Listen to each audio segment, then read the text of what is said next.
Shalom, salam sejahtera bagi kita semua. Salam kenal, salam santun, salam takjim, salam hormat. Assalamualaikum warahmatullahi wabarakatuh. Wah, ketemu lagi dengan Lina Wijaya di sini di hari ke-25 di bulan yang kedua tahun 2024. Tidak terasa. Sebelum saya luruskan banyak hal yang berseliweran saat ini, kita mau dengar dulu apa perkataan Allah di dalam Mazmur Daud. Nah, kita mau dengar karena ini merupakan sabda bagi semesta alam, seluruh umat manusia di muka bumi. Mazmur pasal 37 itu ada ayat 1 sampai 40, tapi saya tidak bacakan semua. Perhatikan baik-baik. Kebahagiaan orang fasik semu dari Daud. Jangan marah karena orang yang berbuat jahat. Jangan iri hati kepada orang yang berbuat curang. Sebab mereka segera lisut seperti rumput dan layu seperti tumbuh-tumbuhan hijau. Percayalah kepada Tuhan dan lakukanlah yang baik. Diamlah di negeri dan berlakulah setia. Dan bergembiralah karena Tuhan. Maka ia akan memberikan kepadamu apa yang diinginkan hatimu. Serahkanlah hidupmu kepada Tuhan dan percayalah kepadanya. Dan ia akan bertindak.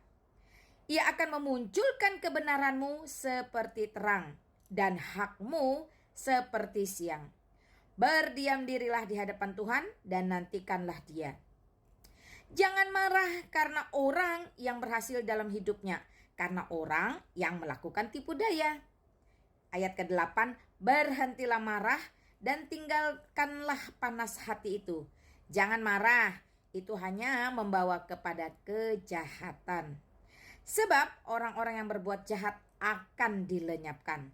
Tetapi orang-orang yang menanti-nantikan Tuhan akan mewarisi negeri. Ayat 12. Orang fasik merencanakan kejahatan terhadap orang benar dan menggertakkan gigi terhadap dia. Tuhan menertawakan orang fasik itu. Sebab ia melihat bahwa harinya sudah dekat. Ayat ke-21, orang fasik meminjam dan tidak membayar kembali. Tetapi orang benar adalah pengasih dan pemurah. Ayat ke-23, Tuhan menetapkan langkah-langkah orang yang hidupnya berkenan kepadanya.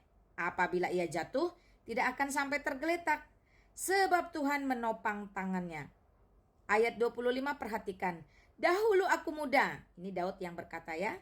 Sekarang telah menjadi tua, tetapi tidak pernah kulihat orang benar ditinggalkan atau anak cucunya meminta-minta roti. Tetapi tiap hari ia menaruh belas kasihan dan memberi pinjaman. Dan anak cucunya menjadi berkat. Wah, haleluya. 27. Jauhilah yang jahat dan lakukanlah yang baik. Maka engkau akan tetap tinggal untuk selama-lamanya. Sebab Tuhan mencintai hukum dan ia tidak meninggalkan orang-orang yang dikasihinya. Sampai selama-lamanya mereka akan terpelihara.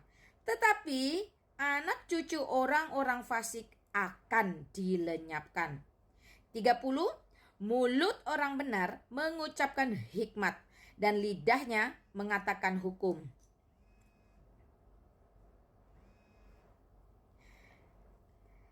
31. Taurat Allahnya ada di dalam hatinya. Langkah-langkahnya tidak goyah. 37. Perhatikanlah orang yang tulus dan lihatlah kepada orang yang jujur. Sebab pada orang yang suka damai akan ada masa depan. Tetapi pendurhaka-pendurhaka akan dibinasakan bersama-sama dan masa depan orang-orang fasik akan dilenyapkan. Puji Tuhan teman-teman ya. Ada ayat 39 dan 40. Orang-orang benar diselamatkan oleh Tuhan. Ia adalah tempat perlindungan mereka pada waktu kesesakan. Tuhan menolong mereka dan meluputkan mereka. Ia meluputkan mereka dari tangan orang-orang fasik dan menyelamatkan mereka sebab mereka berlindung padanya. Amin, puji Tuhan. Jadi dari Mazmur Daud tadi kita bisa melihat bahwa memang orang fasik itu kerjanya menipu, curang, meminjam tapi tidak mengembalikan, alias miskin kere. Ya, seperti itu. Tetapi orang benar tidak pernah ditinggalkan oleh Tuhan. Bahkan anak cucunya itu pun tercukupi. Tidak mungkin jadi gepeng, gelandangan pengemis, meminta-minta roti di lampu merah, di pinggir jalan, di kolong jembatan. No, ya. Melainkan di situ diperkatakan justru murah hati dan memberikan pinjaman, bahkan tumpangan. Wah, luar biasa ya. Dan ini terbukti teman-teman. Jika pada satu masa hal ini terjadi kepada kita, maka kita bersyukur. Kita menjadi orang yang tidak fasik. Kita menjadi orang yang dicukupkan. Kita menjadi orang yang dipelihara oleh karena namanya. Oleh karena iman kita kepada Yesus Kristus sebagai Tuhan dan Allah itu sendiri. Haleluya. Nah, terkait dari firman itu tadi teman-teman, saya mau jelaskan satu hal. Bahwa jika selama ini ada framing perkara uang, ya, perkara donasi, ya, perkara orang yang memaksa diri minta segera dibaptis tetapi tidak mau menerima surat baptis, walaupun pada akhirnya terbukti semua itu hanya trik, cara yang dilakukan untuk menguras kekayaan, harta atau uang teman-teman Kristen. Tetapi dari Mazmur Daud tadi kita akhirnya mengerti bahwa memang orang Kristen itu berkelimpahan dalam segala hal, dalam kasihnya, dalam sukacitanya, dalam damainya, dan juga dalam harta bendanya ketika harus memberi. Nah, apakah kita merasa dirugikan akibat perbuatan Dede Hilman Asyidik ini? Tentu tidak, ya.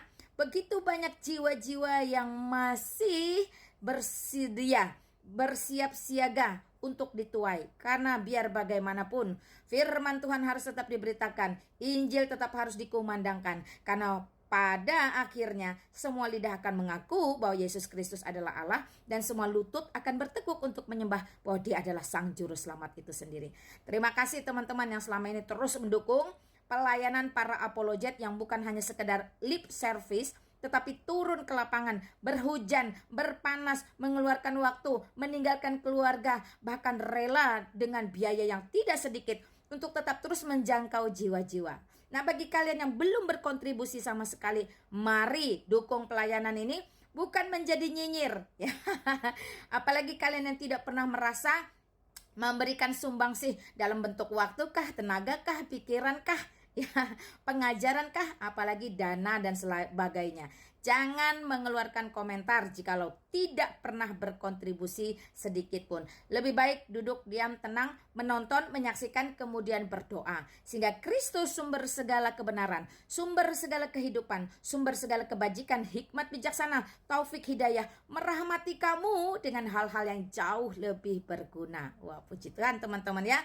Jadi terkait pembaptisan yang dipaksakan, ya, dengan memohon, dengan air mata, dan ternyata terbukti hanya untuk bisa mendekati orang-orang Kristen, diambil uangnya, dimintai rasa belas kasihannya, rasa kasihnya dimanfaatkan, itu sudah berlalu, tidak perlu dibahas lagi. Kita sebagai orang Kristen dituntut untuk mengampuni dan mengasihi.